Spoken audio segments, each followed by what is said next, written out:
Сәлеметсің бе? Жаратылыстану сабағын бастаймыз. Бүгінгі сабағымыздың тақырыбы электр тізбегі деген не? Бүгінгі сабақта біз электр тізбегінің неден құралатынын білеміз және электр тізбегі қалай жұмыс істейтінін түсінеміз. Сонымен сабағымызды бастайық.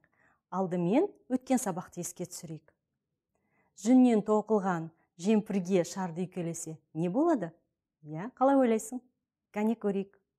Сонымен затты үйкегеннен кейін басқа затты өзіне тарту құбылысын электрлену деп аталатынын біз өткен сабақта айттық. Сонымен үрленген шарды жемпірге үйкеген кезде қайтеді ол?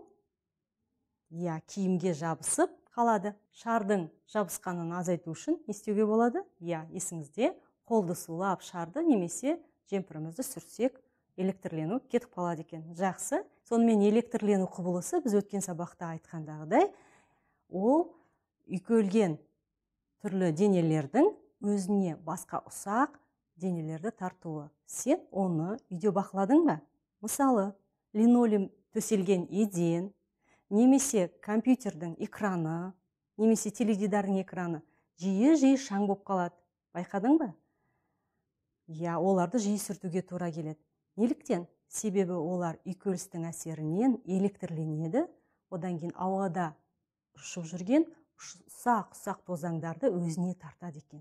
Сондықтан үйде жиі дымқыл шүберекпен сүртуге тура келеді. Ал енді суретке қара. Суретте гүлге қонып отырған араны көріп тұрсың. Ара әуеде ұшып жүрген кезде оның денесіндегі түкшелері ауаға үйкеліп электрленеді. Міне, сөйтіп электрленген денесіне гүлдің тозаңдары жабысып қалады екен. Бұл да электрленуге өмірден келтіретін бір мысал. Сонымен біз электр туралы білімімізді толықтыруды әрі қарай жалғастырамыз. Бүгін біз тізбек деген не екенін білеміз. Кәне, тізбек дегенге мысал келтіріп көрейікші. Ненің тізбектері болады? Мысалы, мен моншақты айтар едім. Тағы да өзің мысал келтіріп көрші, ойлан. Түйелердің тізбегін не деп айтады? Керуен деп атайды.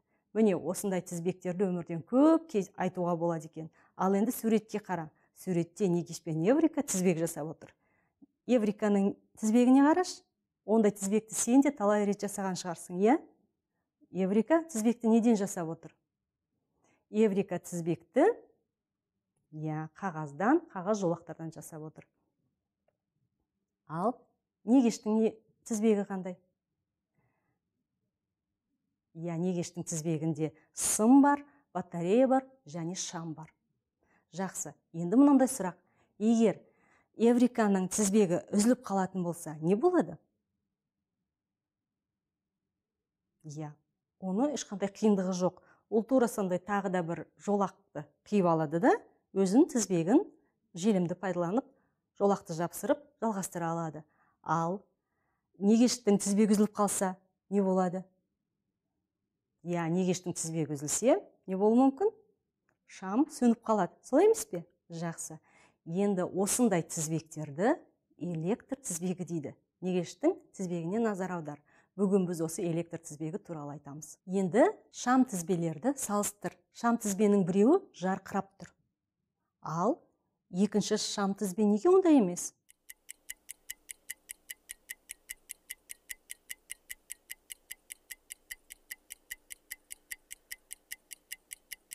Бірінші шам тізбе тоқ көзіне қосылып тұр, сондықтан ол жарық шығарып тұр. Ал екінші шам тізбе тоқ көзіне қосылмаған. Сондықтан ол жарқырамайды. Енді екінші шам тізбеде жарқырап жанып тұру үшін не істеу керек? Оны тоқ көзіне қосу керек. Жақсы, міне шам тізбеге назар аудар. Міне мынандай шам тізбелер, оларды түрлі мерекелерде безендіру үшін пайдаланады.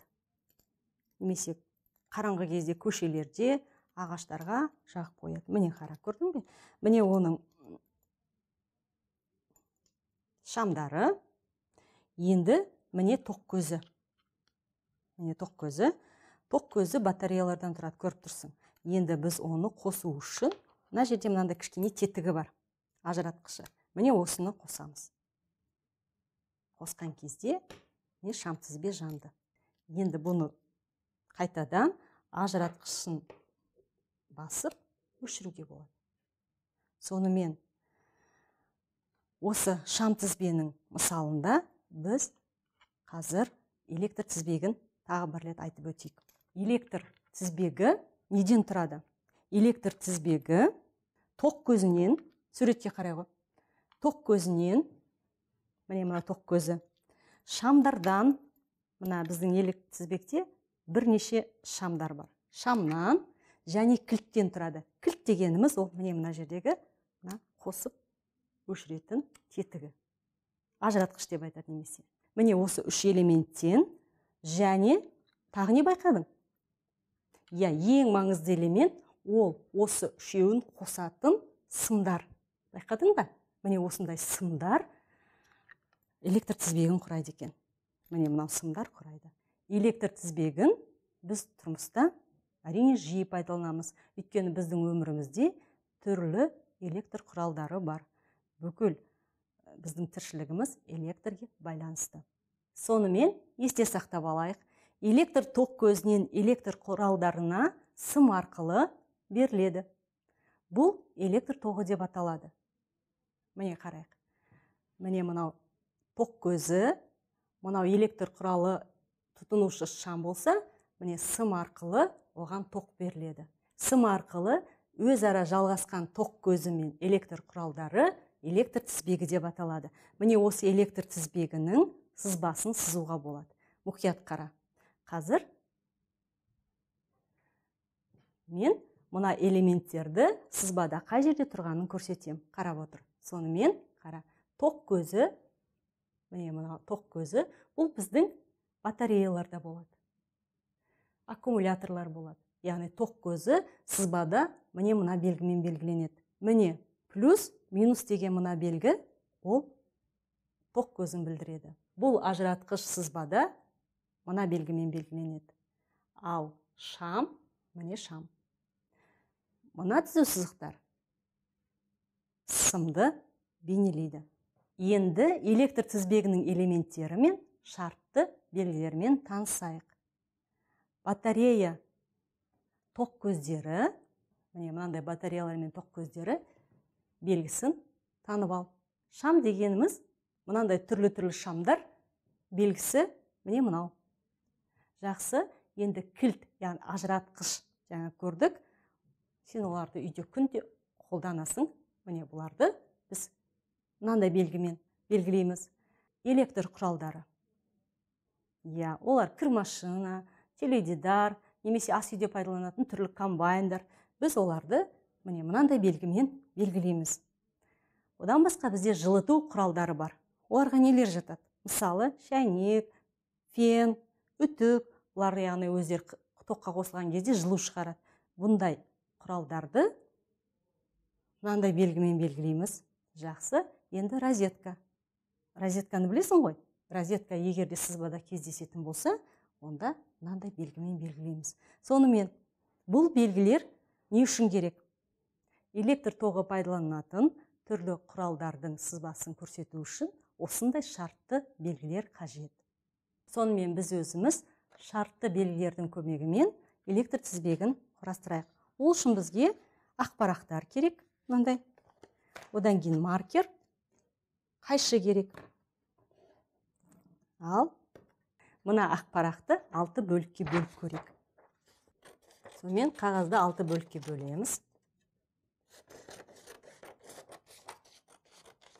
Енді осы бөліктерге, осы қағаздарға біз шартты белгілерді бейнелейміз.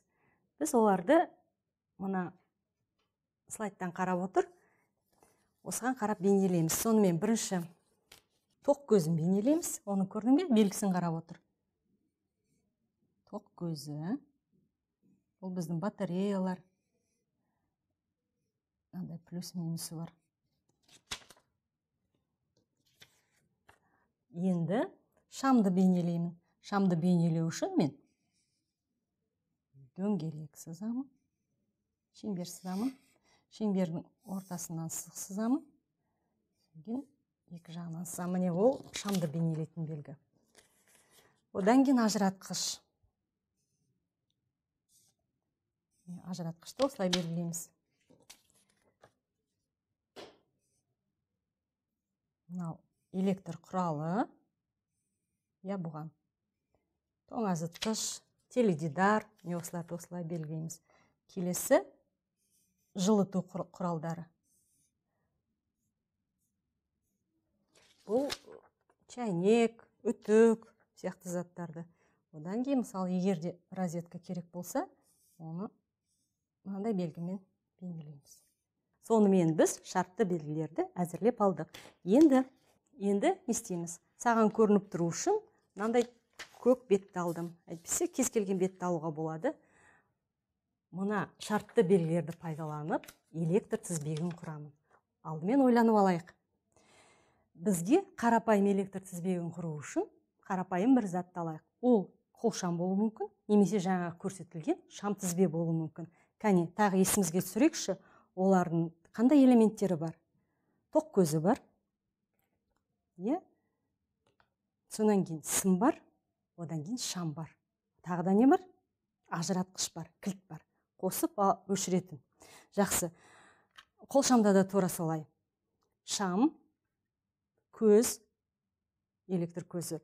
Одан кейін ішінде сым бар, және мынандай ажыратқыш бар. Қосып өшіретін. Жақсы. Сонымен міне шам алдым. Мынау батареяның рөлін ойнайды. Яғни белгісі ол. Жақсы. Енді не керек? Ажыратқыш керек. Міне 3 элементті алып қойдым.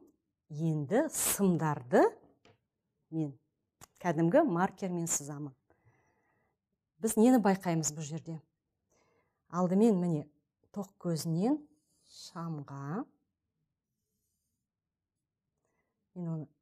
одан кейін шамнан ажыратқышқа, кілтке, енді міндетті түрде кілттен тоқ көзіне. Біздің құралымыз жану үшін, яғни электр тоғы жүру үшін, ол міндетті түрде не істеу керек? Қосылу керек. Яғни ажыратқыш қосылып, ол тұйықталу керек. Тізбек тұйық болу керек. Түсіндің бе? Сонымен, міне, біздің жасаған электр тізбегі, міне осындай. Сен өзіңде үйде осындай тізбек жасап көр. Ең қарапайым қолшамның, немесе шам тізбенің тізбегін жасап аласың. Сонымен, жасаған электр тізбегіміздің суретіне қара. Міне шам, міне тоқ көзі, міне кілт арасы сыммен жалғанып тұр. Бұл электр тізбегі тұйық. Міне тұйықталған кезде шам жанады. Сонымен электр тізбегін түсінің деп ойлаймын. Онда менің саған тапсырмам бар. Шам жана ма? Электр тізбегінің 3 нұсқасы берілген. Осылардың қайсысында шам жанады? Соны анықтауымыз керек. Бірінші, сызбаға назар аудар. Біріншіде тоқ көзі бар, ажыратқыш қосулы, шам бар, және сымдар қосылып тұр. Жақсы, екіншіні қарайық. Екіншіде тоқ көзі бар, ажыратқыш қосулы, шам бар, тек сым қайткен үзіліп жатыр. Енді үшіншіге қарайық. Үшіншіде ажыратқыш қосулы, шамы бар, сымдары орнында, тек не жоқ? Тоқ көзі жоқ.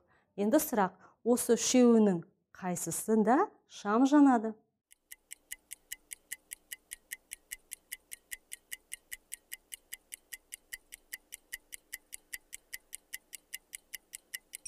Әрине сен оны бірден тапқан шығарсың. Бірінші тізбекте шам жанады. Өйткені ол қандай? Тұйықталған. Жақсы. Сонымен бүгін біз қарапайым электр тізбегінің тоқ көзінен, кілттен, шамнан тұратынын білдік. Сондай-ақ электр тізбегінің элементтерін шартты белгілермен белгілейтінін түсіндік. Бүгінгі сабақта алған біліміңді, үйренгеніңді өмірде қолданып жүр. Қауіпсіздік ережелерін сақтауды ұмытпа. Сау бол, келесі сабақта кездескенше.